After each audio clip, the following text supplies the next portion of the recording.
this is Dr. Kevin McGovern with my partner Mike Frary, and we're back today to talk about some basic steps to warm up as a pitcher. We had just done a series about how to warm up as an infielder or a position player. As a thrower. Yeah, a lot of similarities. First and foremost similarity is the sport of basketball we implemented into baseball, and that is the free throw, okay? That, as Mike just demonstrated, a free throw, we get extension of the arm, free flowing, and you can use a baseball, you can use a basketball.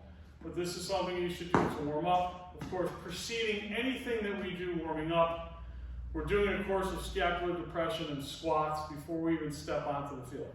But that is free throw. This, essential, just throwing as high and as long as you can with a partner, up against the wall, doesn't matter, just to get free flowing movement, the shoulder, the elbow, and the wrist.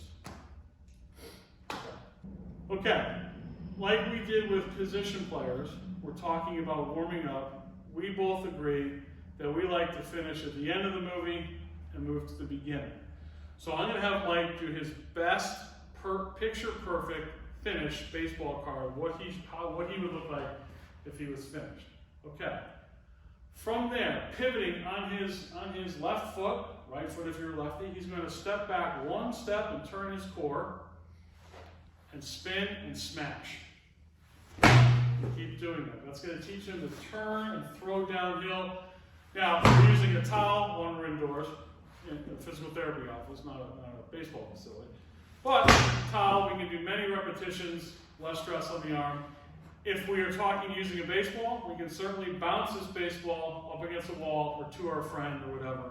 But that is essentially the finish move or slam finish, whatever you want to call it, of the first step after the free throw to warm up. So that's just like the slam that we did in another video, right? Yep. The slam throw, same thing. Same We're thing. incorporating a pitching motion here, and we're unwinding and repeating. So just because it's going to be asked, would it be a benefit, or should people use a weighted ball to do this with? Again, I'm not a proponent of weighted balls. The reason, again, well, first of all, very few people on the planet have the ability of scapular control, which we need. We need a stable scapula to move our shoulder around. Two, again, I don't really understand the purpose, okay? The power comes from here. If I'm gonna punch Mike, I'm not gonna practice hitting him hard with a weighted glove. I'm gonna worry about turning here.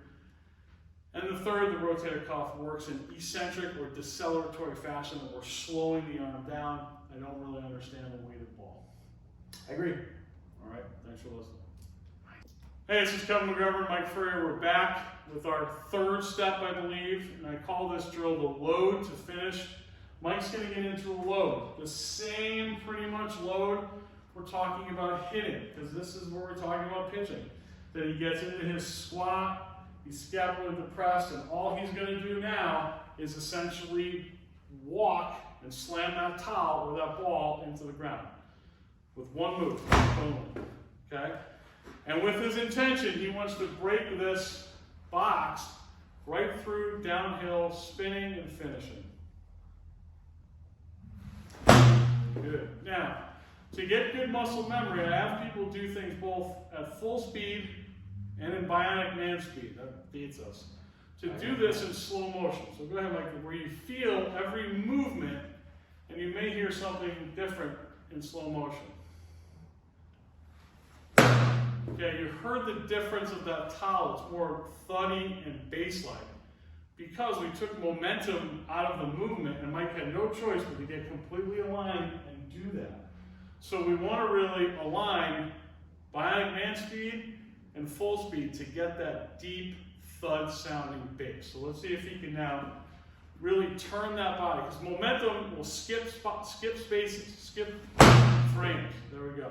So that is essentially load, slam, whatever you want to call it, but we're going to load to explode or whatever, but that's the third step to throw. It's a great tip. Love it.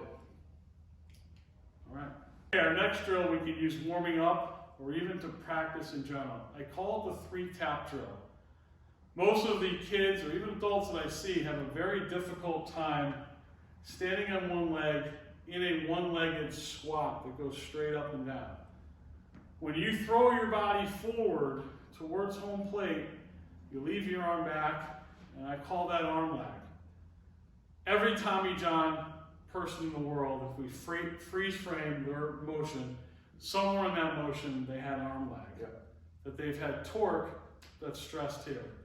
We want to stop that. It's not working. So I've come up with this 3-tap drill, which is a couple different movements, but again, squat, scapular depression, and walking are all part of it. So I'm going to have Mike get ready on the mound. Nice and relaxed here, scapular depressed. His first move is to lift this front leg, and he may sink back on that back leg to get some anchorage there. As he does that, he's going to stay here and get as low as he can by getting his leg out. Now, got a bad right knee, but demonstrate from the left side. I can get closer to home plate by doing this, or I can get closer to home plate by doing this. This is a more anchored position, okay? So the 3-tap drill, he comes out as far as he can and sits down as much as he can. Tap, he comes right back up, back out, right back up, and now this one he throws.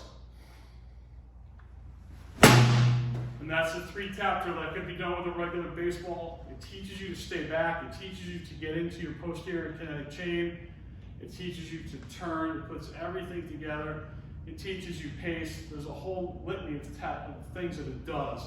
So practice that, and that should be done as a warm-up as well. I would say one thing to add to that is practice this both on flat ground first and also on the mound, because once the kids get on the mound, gravity wants to pull them down. Teach them to resist that. It's a great drill to do that, to make sure they're staying back before going towards the plate.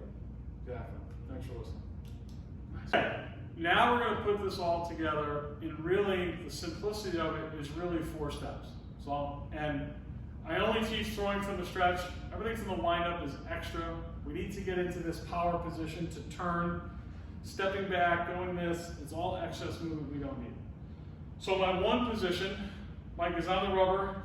He's nice and tall. His shoulders are depressed and relaxed. He's picking up his catcher. Everything here is relaxed.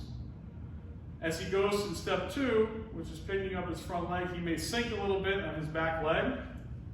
3, as we do our 3-tap drill, he's out, and he walks home for 4 and finishes it. 1, 2, 3, 4. We need to practice this both at full speed. So go ahead, Mike, just go all the way through your motion, full speed. Boom, he's up. Here he goes, finishes it, boom, and then go as slow as you can. Slow motion is key to really get the body to understand where the movement is coming from. Again, you heard, arguably, Mike just certainly hit the top of more force in slow speed. So momentum is coming into that motion, and we need to get rid of it. We need muscle.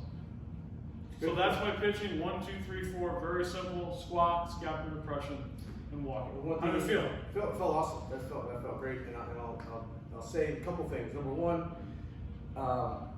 speed, okay? Rushing on the mound doesn't equal velocity, as you just saw, which is really important. It's about control, about force production, and your body needs to be in line for that, as Kevin's talked about this whole time.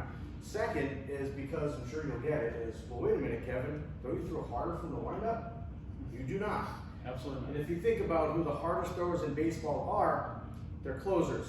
Closers all start from the stretch. So that should dispel that pretty quickly for you. And when we talk about speed, you want to get hit with that, or do you want to get hit with that?